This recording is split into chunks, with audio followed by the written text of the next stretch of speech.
you get patents, and as I was mentioning earlier, these patents could add to the portfolio, a huge portfolio, and then you do a cross licensing, because a lot of these patents, would result that the person who is trying to have a case against you, you could always say, look, you are violating these kind of patents.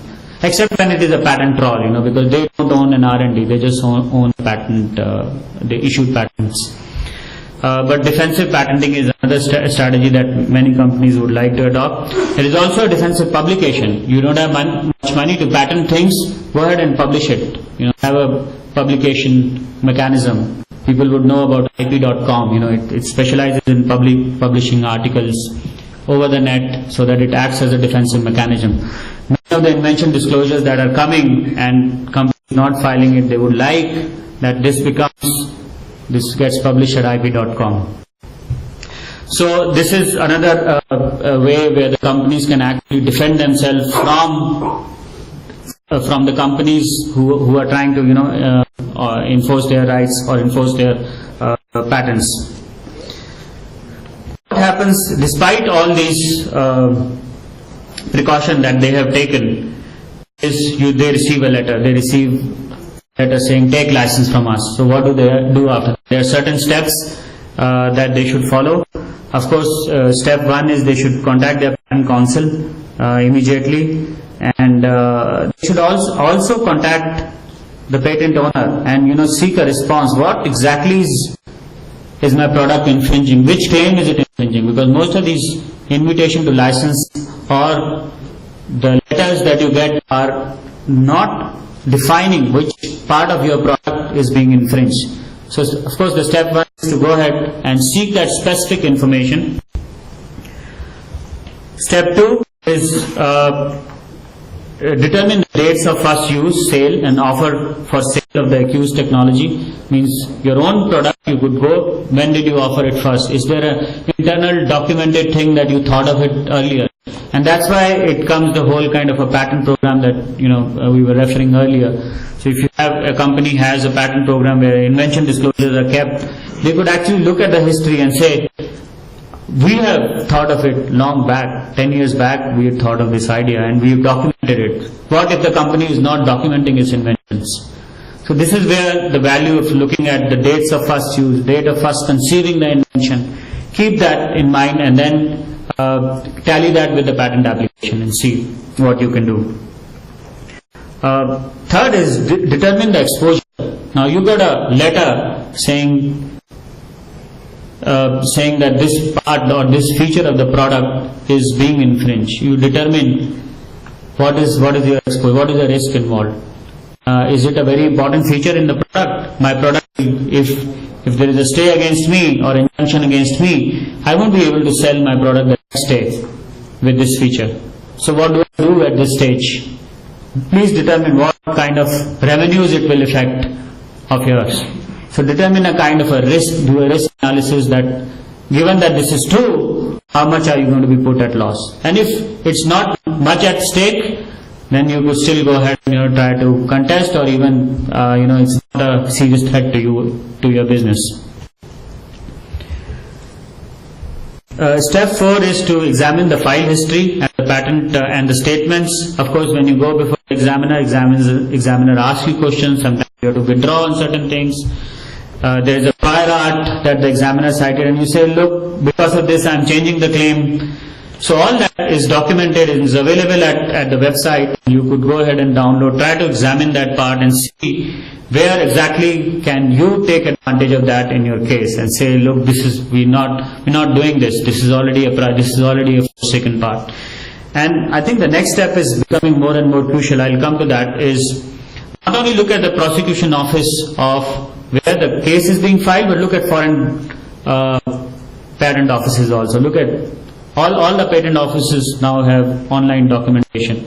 Maybe some company has gone in India and admitted before the examiner saying that, okay, I'm withdrawing it, because of the prior art, that it's not necessary that a case that is being taking place in US, but there is an admission before an Indian patent office of an Indian patent attorney and examiner.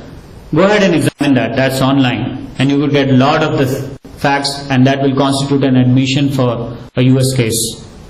So try to check the foreign patent offices also, what the patent attorney and the examiner communication has taken place in the foreign patent office.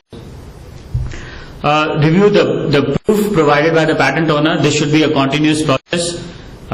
Do something called non-infringement and invalidity search. I know there must have been a lot of talked about what the non-infringement and invalidity studies are. But I'll take you quickly through this diagram, which actually which clearly tells you what you need to do in stating that your product is infringing or not. You look at each and every claim that is against you, and suppose it has 4 elements, 1, 2, 3, 4, and your product has 1, 2, 3 and 5 as elements of it. There is no infringement to this effect, because your claim the element 4 is missing. Look at if your product has 1, 2, 3, 4 and 5, then it is an infringement, because your product is already doing what is stated in the claim. And if your product has 1, 2, 3 and 4 prime is a obvious depending on it.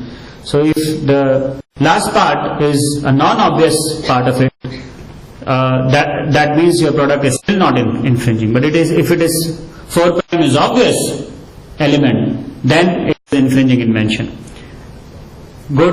Again do an analysis. If your product has 1, 2 and 3 and the 4th one is missing, then there is no infringement that is taking place. So do this kind of an infringement analysis of your product with the claims, and not one claim but all the claims that have been targeted against you. There is also an invalidity analysis that is done. That is an invalidity to look at the prior art, to look at whether the patent or the claim that has been enforced against you is a prior art or not. Again, look at claim. A claim has 1, 2, 3, and 4 part. Look at whether it is a valid prior art. If there is a prior art that has 1, 2, 3, and 5 element, then it is then it is a valid claim. So it's not an exact prior art. If again you have to do this analysis for each and every claim that is being enforced against you, to look at whether it is a valid prior art or not. So these are again a strategy to do defense against people enforcing intellectual property rights. Last is to whether to obtain opinion of you can go ahead and obtain an opinion from patent attorney based on non-infringement and invalidity analysis that you did, and you can show to the court that this is being done in good faith. You can definitely produce. How much value it will have before the court we cannot say, but definitely it may influence the court if there is an expert opinion on that. You could do more things. You could seek declaratory relief that we talked about earlier. There are organizations that are called patent busting projects organization. You can take help from them and see whether they can help you, give you some ideas. You can go to industry people and talk about it and see what defenses you can have with respect to the patents being enforced.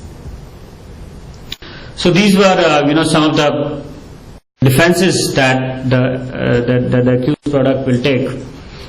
Yeah. All right. So yeah, I am on the last slide. Saving costs. That's always a problem.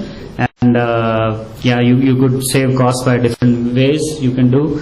The last part that I would like to bring is, of course, and Anand would know that, you have to shift the e-discovery part to the opposite team. Lastly, conclusion, there are different ways of commercialization, monetization of IP portfolio, but I think the biggest thing is to have an IP portfolio, have a different kind of a mechanism. It's not necessarily that it always leads to a dollar value. It's good if it leads to a dollar value, but there are a lot of indirect benefits that you can have, and that's what the commercialization of an IP portfolio would constitute. So thank you so much.